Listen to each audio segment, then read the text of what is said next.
சிறகடிக்க ஆசை சீரியலில் மனோஜ்க்கு பிசினஸில் நஷ்டம் ஏற்பட்டதால் அவர் வாங்கிய 30 லட்சம் கடனுக்காக கடன் கொடுத்தவர் வீட்டிற்கே வந்து மிரட்டி விட்டு போயிருக்கிறார்.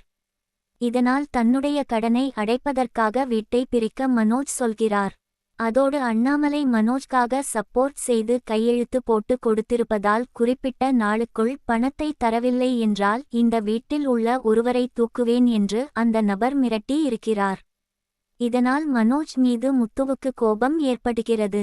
அப்போது மனோஜ் வார்த்தையை விட அதனால் கோபமான முத்து, நீ அடங்க மாட்டியாடா, உன்னுடைய பேராசைக்காக கடன் வாங்குவ, அதற்கு அப்பா பொறுப்பு ஏற்றுக்கொள்ளுமா என்று கேட்கிறார். அதோடு இவனை முதலில் வீட்டை விட்டு வெளியே அனுப்பணும் என்று முத்து சொன்னதும், போதும் நிறுத்துடா, பிசினஸ்னா இதெல்லாம் நடக்கத்தான் செய்யும், எனக்காக யாரும் கடனை எல்லாம் அடைக்க வேண்டாம், என்னோடதை என்கிட்ட கொடுங்க, நானே அடைக்கிறேன் என்று கேட்க, உனக்கானதை கொடுக்கணுமா, என்னது என்று ரவி கேட்க, சொத்தை பிரிச்சு எனக்கான பங்கை என்கிட்ட கொடுத்துடுங்க என்று சொன்னது எல்லோரும் அதிர்ச்சி அடைகின்றனர்.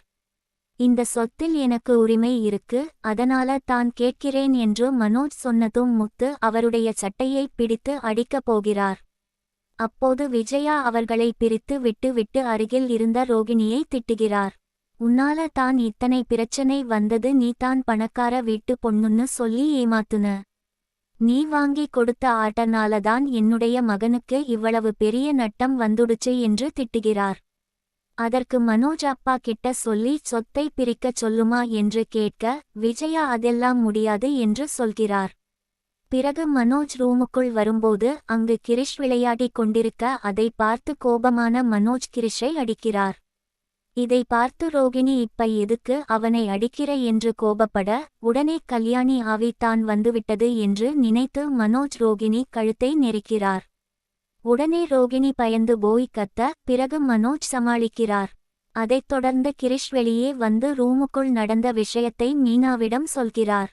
இப்படியாக இன்றைய எபிசோடு முடிவடைகிறது.